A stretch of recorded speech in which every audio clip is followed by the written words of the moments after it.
Apple et sa perte de plusieurs milliards d'euros, Facebook et sa révolution du texto, le New York Times et son exil chinois, tout cela au programme de ce nouveau numéro de Newstech Hebdo, le premier numéro du dernier mois de l'année 2012. Bonjour à toutes et bonjour à tous, bienvenue au Nasdaq à New York. On commence donc ce Newstech Hebdo avec ce chiffre 35 milliards de dollars partis en fumée.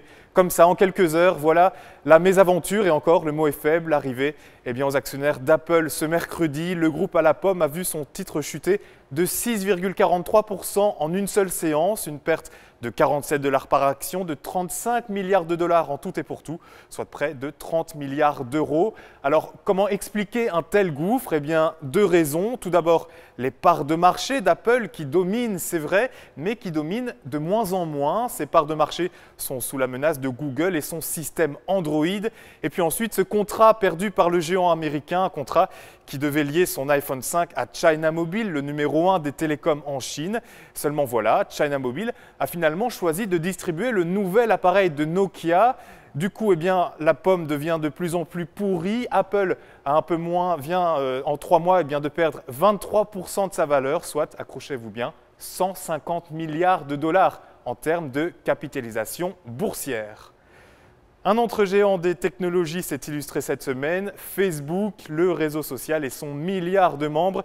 Facebook qui envisage de révolutionner l'histoire du SMS, rien que ça. Depuis mardi 4 novembre, son système de messagerie est désormais accessible aux téléphones mobiles équipés d'Android. Plus besoin donc d'être inscrit sur le grand réseau bleu pour écrire à tous ses amis, une simple application. Et à vous l'échange de textes, de photos et de vidéos. On comprend maintenant mieux pourquoi Facebook incitait ces dernières semaines ses employés à laisser leur iPhone de côté pour se ruer justement vers les mobiles Android. Pour terminer, une fois n'est pas coutume, on va parler médias, car nouvelles technologies et médias peuvent parfois faire bon ménage. La preuve avec l'agence de presse belge Rossel. Depuis 2 semaines, elle propose une formule d'abonnement un peu particulière. Contre un engagement de 2 ans à l'un de ses quotidiens numériques, Rossel offre une tablette Samsung et une connexion 3G de l'opérateur Belgacom. Prix de l'opération entre 23 et 41 € par mois selon le modèle de tablette choisi.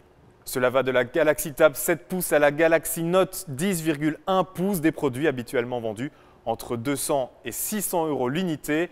Et puis enfin, toujours dans le monde des médias, on saluera le retour de New York Times sur Weibo, ce site chinois que l'on situera entre Twitter et Facebook, à la différence que ce site est contrôlé par le gouvernement chinois, un contrôle dont avait été victime le New York Times suite à un article sur les proches du Premier ministre. Le quotidien avait été exclu de la plateforme, mais après un mois d'exil, le voilà de retour, un retour salué par bon nombre d'internautes asiatiques.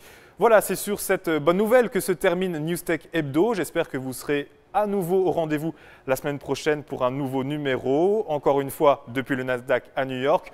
Encore une fois avec New York Financial Press. D'ici là, passez une bonne semaine et surtout, portez-vous bien. Salut!